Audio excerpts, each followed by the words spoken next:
சாமி, இனிக்காத இனிப்புக்கு இன்னைக்கு சொன்ன என்னைக்கும் வச்சுக்க சாமி மனசுல. சக்கரை போக சொல்றேன் வழி ஒண்ணு, அக்கறை கொண்டு கேளு சாமி.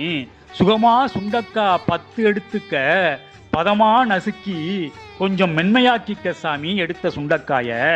பின்ன வெந்நீரில போட்டு நல்லா கொதிக்க வச்சுக்க சாமி.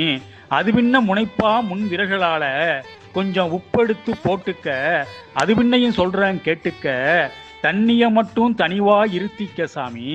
இருத்ததுல கருத்தா கருஞ்சீரக தூளு 1 தேக்கரண்டி அளவு கலந்துக்க சாமி. கலந்த கலவையில 7 பாலாட அளவு மட்டும் கிண்ணம் ஒண்ணுல ஊத்தி எண்ணமத இருத்தி எடுப்பா அருந்திக்க சாமி வெறும் வயிற்றுல. நாள் பழகழிஞ்சு நோக்கு சாமி. உளமா உணர்வ பதமா சர்க்கரையெல்லாம் பறந்தோடி இருக்கும். பரவசந்தான் சாமி வாழ்வுல உனக்கு.